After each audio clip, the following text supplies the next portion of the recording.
Hello and welcome to part 11 of the Jeep tutorial series. This is David Ward, and last I left you, we had gotten all of our items with the UV coordinates, UV seams added to them. Now we just need to unwrap those. We did that already with the tire, but now we need to do it on everything else. So let's jump in and get started on that. We have the main body of the Jeep selected now. I'm going to hit T to hide my tool panel and N to hide my properties panel so we can see what we're doing a little bit better.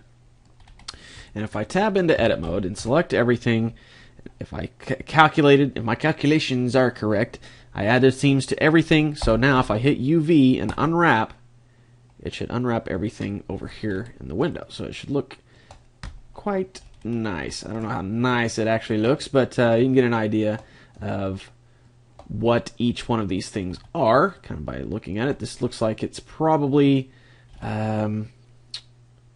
the bed in the back, and then this, I am not sure what that is. Let's go process of elimination. It didn't come out too well. The windshield looks fine. Go ahead and hide that, and let's select a piece of the grill. Okay, that came out decently. Go ahead and hide that. Part of the hood. If I can select the right vertex or Control L. There we go. And that's actually the front clip, and that's not too bad. Hide that. There we go. There's the hood. Nice and pretty. Hide that. Radiator while we're here. Easy. Piece of cake. Hide that. The front bumper. Looks good. Hide that. Okay. Fenders look good. That fender did, anyways. That one looks fine too. Okay. So let's see what the floor panel looks like. Okay, so that's okay. That looks good. Hide that. And the rear clip looks good. Hide that. Oh, I know what that is. These holders back here. They have seams around the tops and bottom, so it separates the top and bottom, or separates the inside from the outside, but it doesn't have any place. It's like a donut then. It doesn't have any place to spread it out, so it kind of looks weird. So what we'll do is we'll just go ahead and select or create a loop right in here and go Control E and mark that. We'll do the same thing on this side. Create a loop. Come on. There we go. Control E and mark that. So now, if we go U, unwrap, that's going to be these weird shaped things here and here and here. So if I go unwrap that now, it cleaned them up nicely. So now everything's not so odd looking. So now if I Alt H and I hide everything again, and let's go ahead and unwrap it all again so it's not on top of each other at all.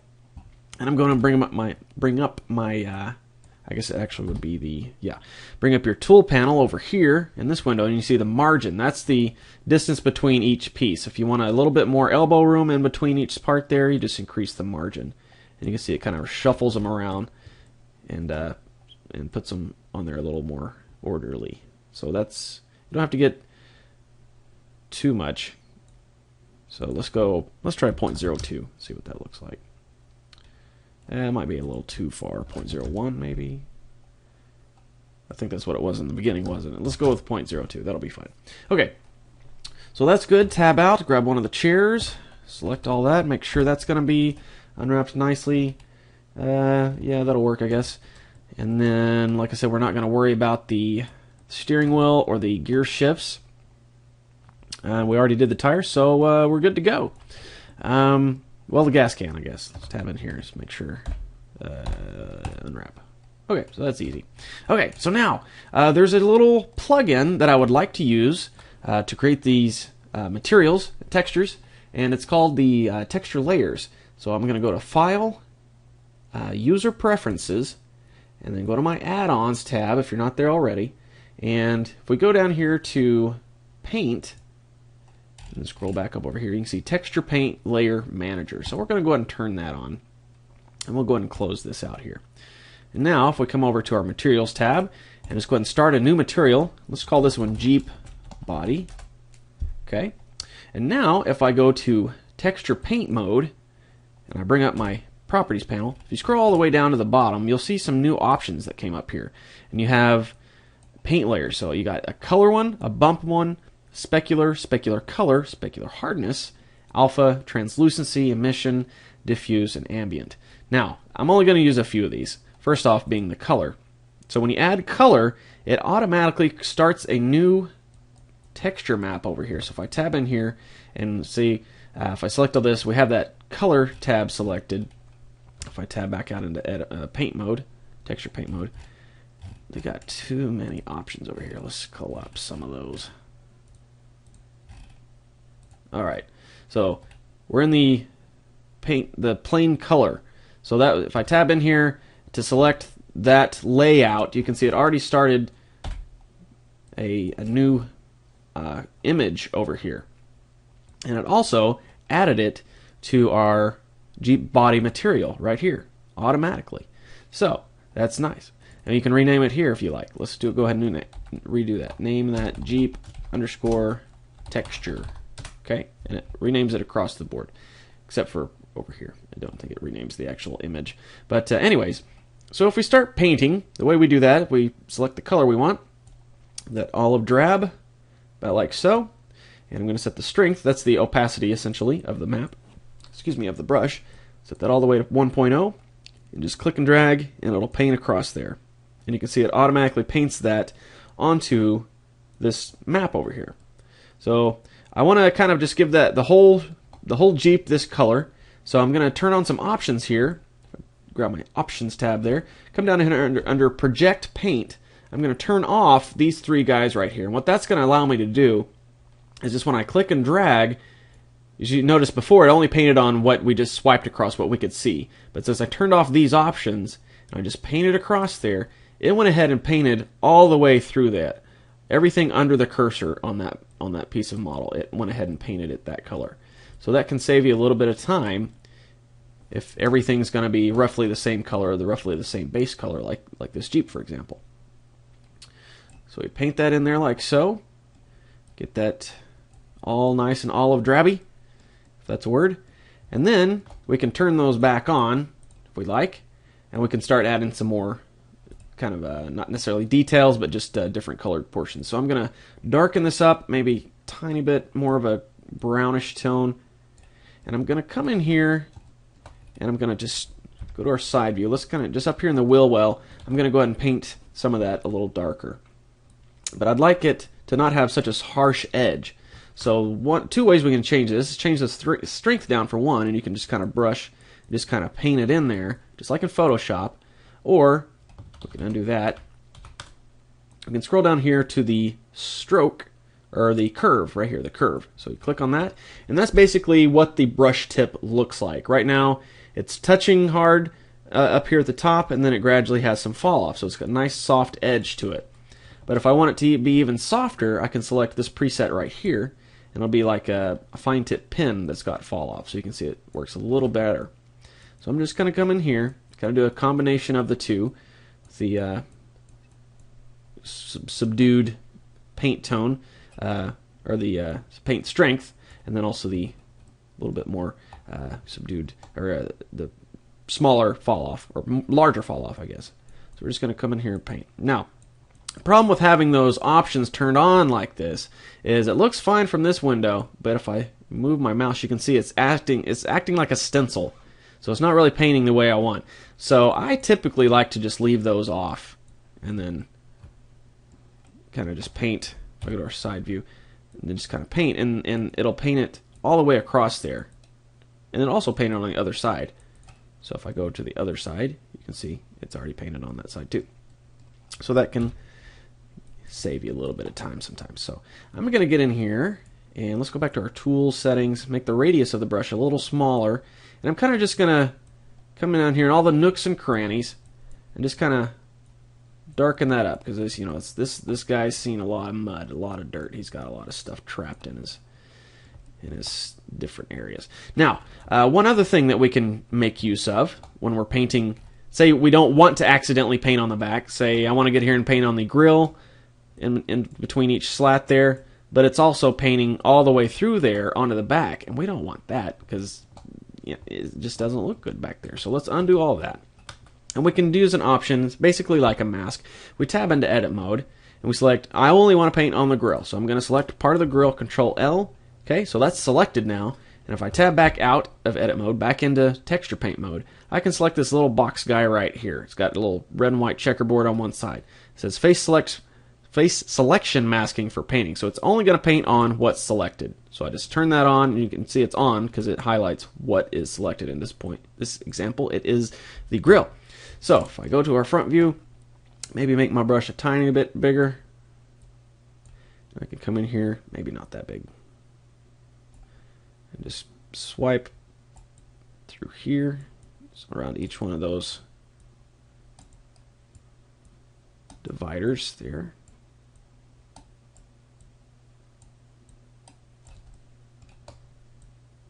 Okay, maybe around, let's darken it a little bit. Maybe around the headlight some, turn signal. Over here on this side too. Okay. So that's looking not too bad. Now the frame obviously is not going to be the same olive drab color. It's probably, well, I'll tell you what, let's look at some reference examples. I guess the frame is olive drab. It's pretty much, they tried to make it as as camouflage, as subtle, as conservative as possible. They didn't want a lot of flashy colors on it because it had to, if it was shiny, the enemy could see it in the distance because it would reflect the sun, and they'd see something glittering off in the distance. So they kept it drab. That's the reason for the dull paint scheme. And then obviously the green is so it would fade in, kind of blend in with the grass and trees and things around it. So we got the basic colors down. It's probably not quite the right color, but we'll just keep going with that. But anyways, what I would like to do now is take this image into Photoshop and go ahead and start adding these, the little star on the hood and like a little serial number or whatever that is. I don't pretend to know exactly what that number is. I assume it's a serial number. It might be just a carpool number, or the motor pool designation, whatever. But I'll call it a serial number. Excuse me. So let's go ahead and save this image out. Now, that's one thing to take note. When you're doing this layer painting, you can see it in your window, and you can see it on the vehicle or whatever it is you're painting, but if you close out Blender, you're going to lose it. So you have to save that. So I'm going to go Image, Save Image, and it cannot save it because it hasn't been saved yet, so I actually have to save as image first. So we're already here in our vehicle folder, so I'm just going to go into the textures, and I'm going to go ahead and name this Jeep _ texture. Okay, and I'm going to change it. Right now I set it to RGBA, and that means it has an alpha. So let me go ahead and change that to JPEG. That's my preference, JPEG. Go ahead and set the quality all the way up to 100. Save as image. And you can see it has a transparency value. You can see the gray and dark gray checker pattern. If we zoom in, it doesn't move at all. That means it's a transparency. So, okay, so we got that image saved. I'm going to go ahead and jump into Photoshop. I have version CS3. Yours might be a little different from mine. But let me pause real quick and find that folder real quick. Okay, so here's my Jeep that has been taken apart and it's flattened out. So, actually, I want to go ahead and paint on the Jeep where each one of these symbols should go, so I don't really have to track it down and try to figure it out. So I'm going to go to my top view and just grab some white paint. Go ahead and set that up and make sure these guys are turned on because I don't want to go through it. I'm just going to mark right here.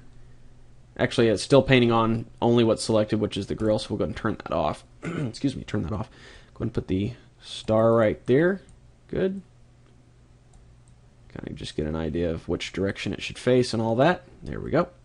And then they usually typically have a star on the back fender there. Set the tool size quite a bit smaller.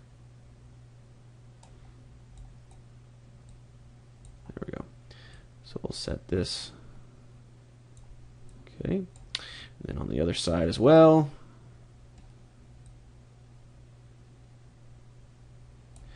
All right. So then, where else are they at? Then the serial number.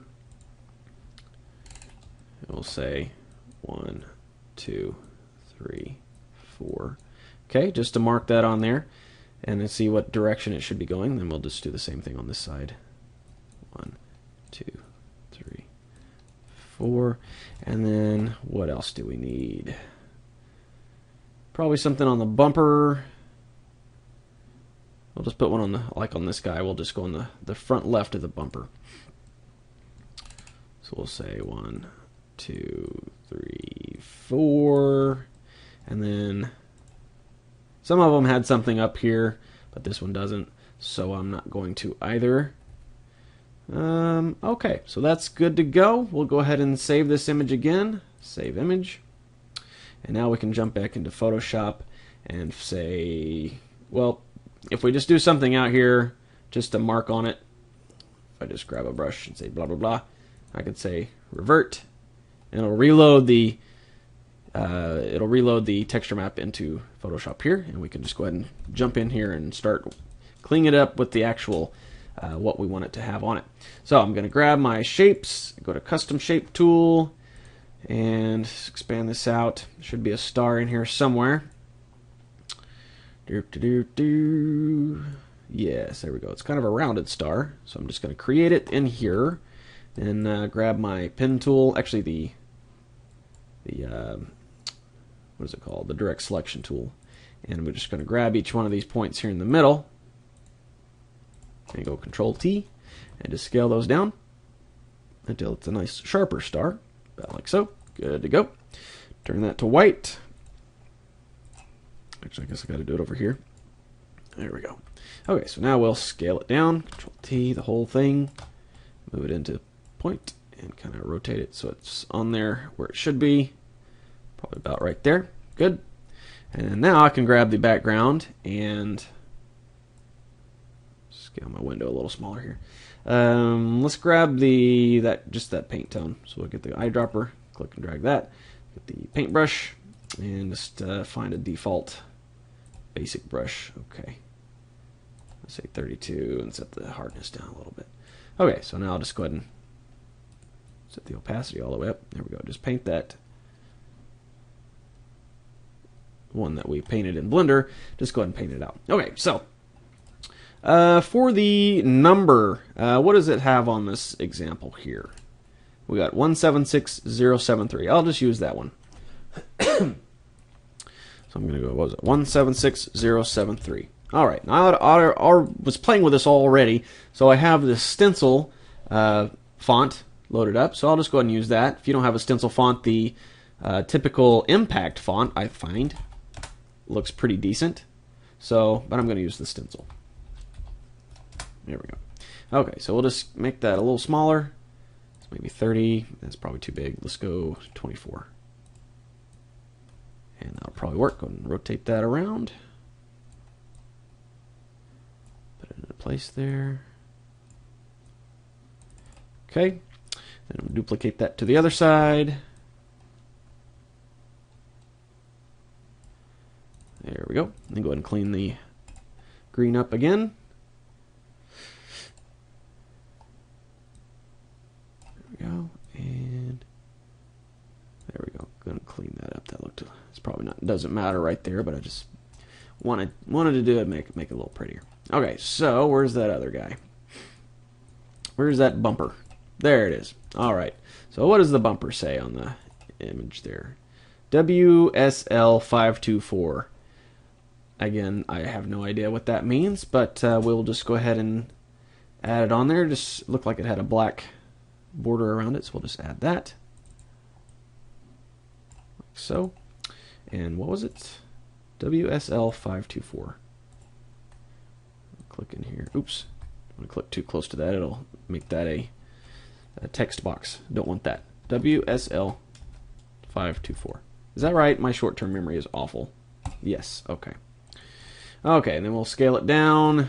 Maybe about 18. That's probably good. And maybe make this a tiny bit wider. Okay. So now that should be. Oh, I got to do the stars on the front back. So let's grab this star here. Alt. And click and just drag that. It looks like this one's upside down, so I just need to Rotate this one about like so.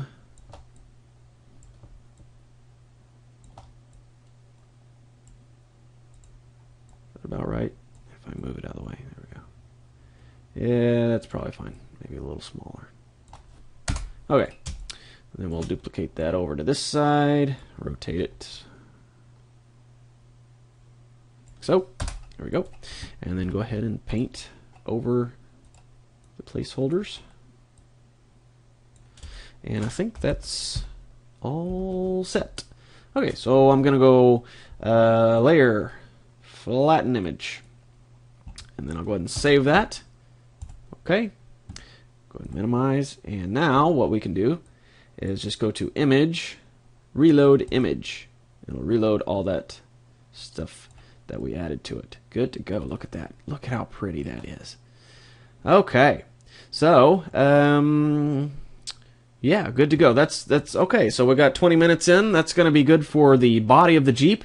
Next, we'll jump in the tires, and yeah, we'll jump. Maybe add some mud on the tires or dirt or something like that, just to play with all these different layers instead of just the color. We'll go ahead and add a bump for some of the mud flecks that are on it, maybe, and then change, maybe this wet mud so it's shinier than the dull black of the tire.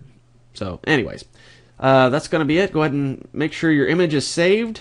Save image, and then make sure your scene is saved. So when you're messing with texture painting, you got to save two different things. You got to save your image, and you got to save your scene. So looks like there's some paint there, and I don't want that. Let me fix that real quick. Go ahead and clean that off there. I just realized I forgot to put actual windshield glass into the window, but we'll mess with that later. Okay, so our Jeep is looking pretty good. All right. Again, that's going to be it for part 11. I will see you in part 12.